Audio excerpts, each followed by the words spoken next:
Paz do Senhor a todos. Estamos aqui mais uma semana para falar hoje sobre Tamar e a mulher de Potifar, né? Essas duas mulheres estão em Gênesis 38 e Gênesis 39, né? A mulher de Potifar é a mulher que assediou aí José, mas Tamar é uma mulher citada somente em Gênesis 38, e ela era uma mulher ansiosa e muito preocupada, né? Mas não deixa de ser uma mulher ali que estava constante na Bíblia. Então a gente não pode deixar de falar sobre ela, né? Tamar era uma mulher que estava em busca dos seus direitos. Ela era nora de Judá, ela era casada com seu filho primogênito, né? Era o nome dele. E a Bíblia diz que o primeiro marido de Tamar era perverso e por isso o Senhor o fez morrer, né? Então, com o falecimento dele, Tamar se tornou ainda mais ansiosa, preocupada com a linhagem que ela teria que deixar ali pelo seu marido em Israel, né? Já que ele tinha falecido e eles não tinham nenhum filho para deixar, né? Sendo conhecedora ali da lei do levirato, que na verdade era uma lei que vigorava um pouco antes dos 10 mandamentos de Moisés, né? Da lei mosaica.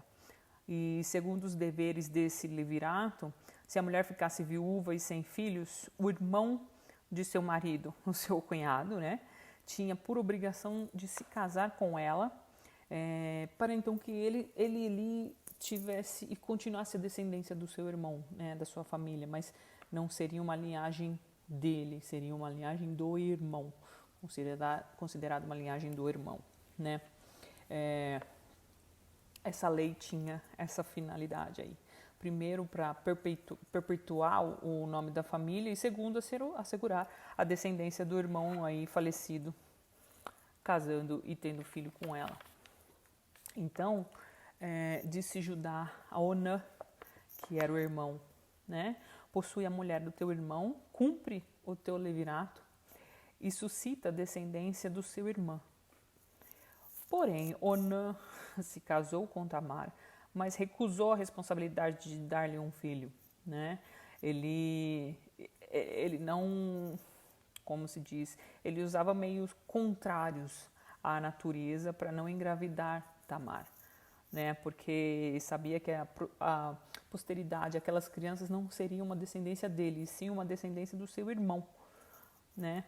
E ele viu ali que mesmo se ele fosse pai dessas crianças, que essas crianças não teriam nem o direito à herança, porque o único que teria direito seria da primogenitura, e que foi que o irmão mais velho que morreu. Então, isso desagradou muito a Deus, e Deus também fez morrer, né? Eu acredito aí que Judá falou assim, nossa, mas acho que o problema é essa mulher, então, né? Tamar ali sem culpa de nada, já que quem errou ali aos olhos do Senhor foram os seus dois ali, esposo, maridos, né? Em face à recusa, né, de Judá nesses dois filhos ter dado a Tamar e ambos terem falecido, né? Judá disse a ela, volta à casa do seu pai como viúva, até que o meu filho mais novo, Selá, cresça. E aí, porém, quando Selá cresceu, então, para que ele pudesse se casar com Tamar e continuar a descendência do seu filho e dos dois filhos ali que tinha falecido, Judá protelava.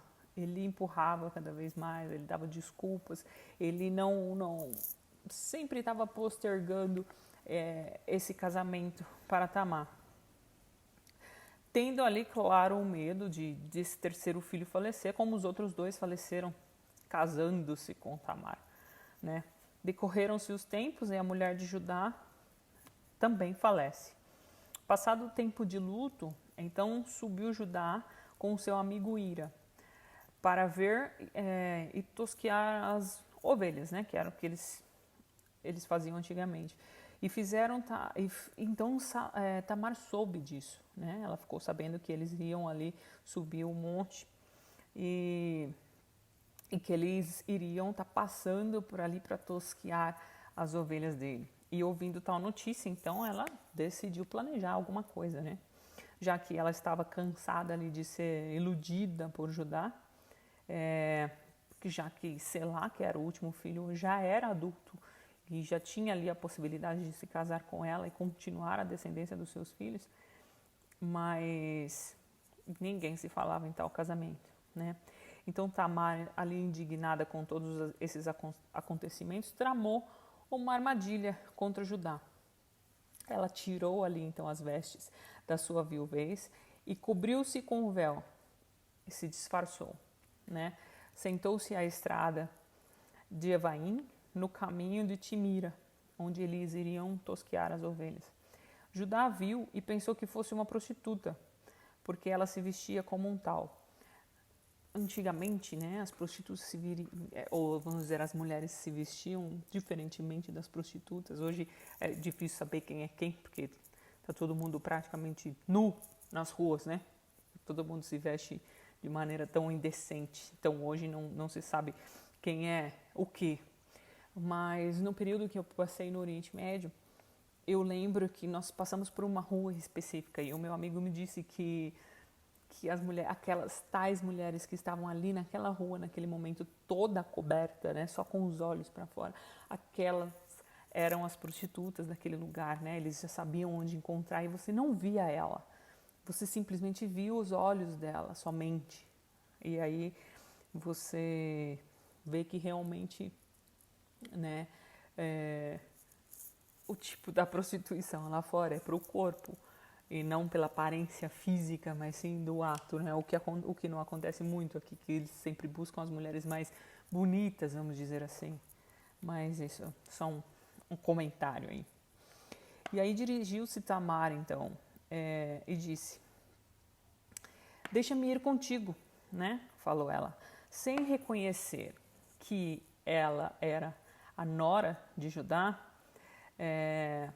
Então ele sugeriu que ela fosse com ele, né?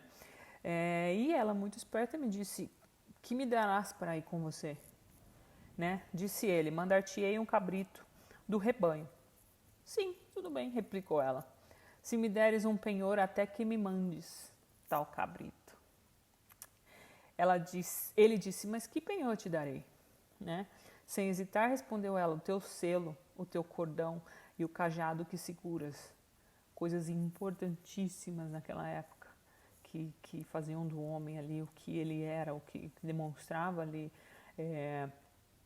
o seu cajado, né, a profissão que ele tinha, e também o seu cordão e o seu selo que dizia qual era o nível de posses, por exemplo, que você tinha na época, né, que tipo de família você teria. Então eram coisas importantíssimas naquela época para um homem, né? E ele deu a Tamar e uniu-se a ela. E ela concebeu e foi embora. Tirou sobre si o véu e tornou a vestir as vestes da sua viuvez e começou a viver como era antigamente. Nada aconteceu, uma noite passou, adeus, né? E por intermédio, então Judá pediu para o seu amigo ir lá devolver, pegar de volta, né, o cajado ali, as coisas que Judá tinha deixado com Tamar como penhor. Mas ali o amigo não encontrou ninguém e perguntou ao pessoal daquele lugar: onde está a prostituta que fica à beira do caminho de Evaim? Mas aí o pessoal disse: não, aqui não tem nenhuma prostituta, não tem nenhuma prostituta nesse lugar. E aí, retomando, Judá voltou a ir até o seu amigo Judá e disse: os homens do lugar me disseram que ali nunca houve prostituta nenhuma, né? E disse Judá: que ela fique com tudo e não zombe de nós, pois eu enviei-lhe o cabrito, mas tu não a achaste. Tá bom, assim, passou, foi embora, nada aconteceu. Vida que segue, né? E cerca de 3 meses depois foi dito a Judá: tua nora Tamar prostituiu-se e, em consequência, ela está grávida. Então Judá ordenou: tira ela para fora, que ela seja queimada viva. E quando agarraram para levá-la para a pena de morte, queimar ali Tamar, né? Ela mandou dizer ao seu sogro: estou grávida de um homem a quem pertence esses objetos. Então ela jogou ali o selo, o cordão e o cajado. E aí eu imagino como deve ter ficado a cara de Judá ali naquele momento, né? Bastante envergonhado, disse: nossa, os objetos aí penhorados, né, são meus, realmente são meus. E reconhecendo o pecado, disse: ela é mais justa do que eu, portanto eu não lhe dei o filho, Selá, por marido como lhe tinha prometido, né? E o comportamento de Judá para com Tamar foi claro que foi muito vergonhoso, porque ele ali tinha prometido e dado a sua palavra àquela mulher, o que era uma honra muito grande, e era muito triste uma mulher ser viúva, né, naquela época. Então ela estava ali, ela esperou muitos anos por aquele homem, que ele decidiu não entregar aquela mulher. E aí a vida de Judá ali começou a desmoronar desde que o deixou o aconchego dos seus irmãos e se casou com uma mulher cananeia, que foi aí um julgo desigual, né? Até os seus filhos tinham natureza perversa. Também na vida de Judá e Tamar houve mentira, engano, por ambas as partes ali, né? Porque Judá errou em não dar ao seu marido, mas também Tamar ali errou, né? Por ter mentido, enganado o seu sogro e tendo ali engravidado dele, sem ele saber quem era ela, né? Mas ali em Romanos 5:20 diz: cumprindo-se os dias de Paulo aos Romanos, onde abundou o pecado, superabundou a graça, né? E aí entra mais uma linhagem na descendência de Jesus aí, através de mais um erro, de mais um pecado por mais essas pessoas, né? Agora a gente vai falar um pouquinho sobre a mulher de Potifar, né? Calculista e infiel era ela. Em Gênesis 39 fala sobre ela. Ela provavelmente era uma mulher muito rica, devia ter tudo o que podia se imaginar, né? O esposo dedicado, honesto, com uma posição invejável ali no oficial do rei. Enfim, vivia uma riqueza imensurável para aquela época, né? E antes de José chegar à sua casa, certamente era ela que administrava ali os servos da sua bela mansão, os que lhe faziam todos os desejos e anseios. Ela era uma mulher egípcia, desfrutava de grande liberdade da época, né? Porque muitas mulheres não tinham essa prerrogativa, mas ela tinha. Ela poderia se deduzir que ela era uma mulher muito feliz, mas pelo que ela fez com José, podemos ver que na verdade dentro dela não era bem assim, né? Então aconteceu que, embora o aspecto dessa mulher mostrava-se feliz, era de possuir tudo o que desejava na vida, mas infelizmente era uma mulher vazia, né? Estava com o coração ferido, e como ela era uma mulher pagã, não buscava Deus em oração, como as mulheres da Bíblia faziam, né? Pela direção, pela vida com Deus, por uma comunhão com Deus, né? E aí então partiu ela para fazer a traição com o esposo. E ela tinha ali um coração desprovido de amor, insatisfeita, desejava provavelmente uma felicidade ali momentânea, por isso procurou dar expansão aos seus desejos, mas infelizmente de maneira errada. Deixou o pecado controlar sua vida e não entendia que a beleza de José era devido à sua retidão de caráter e do seu andar com Deus, não somente físico, né, mas interior também. E muitas coisas que atraíam ela em José, não só pelo belo porte ou bonito, formoso, mas a maneira que ele tratava os servos, né? Porque ele estava acima de todos os servos ali. Então, a maneira que ele tratava os funcionários e tratava a esposa de Potifar, provavelmente muito educadamente, calmo e coisas assim, coisas que não vemos mais nos homens de hoje em dia e menos ainda nas mulheres, e que fazem com que, com certeza, uma mulher olhe diferente para um homem, né? A dedicação e o cuidado com ela. E aconteceu que depois, né, dessa atração física aí que ela teve, ela chama ele para se deitar com ela. Vem se deitar comigo, ela fala. Mas ele recusa. Ele fala, ora, meu Senhor colocou-me na liderança da sua casa, né, confiando-me tudo o que pertence nessa casa. Nada me vendou, a não ser a ti, porque é sua mulher. Então falou de grande peito que tinha pelo seu marido, né, pelo respeito que tinha o marido dela. Como poderia eu cometer tão grande mal e pecar contra Deus?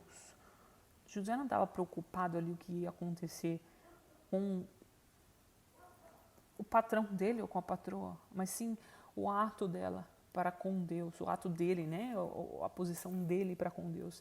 Eu estava lendo o livro ontem à noite e ele falava exatamente sobre isso. Nós temos que andar com Deus, nós temos que fazer tudo o que fazemos diariamente para Deus, não para o homem, não para o seu patrão, não para o seu esposo, não para o seu filho, mas sim para Deus. É Deus que vai estar olhando para você, é Deus que está cuidando de você e é Ele quem vai te julgar em todos os momentos e não ninguém, não importa quem seja, né?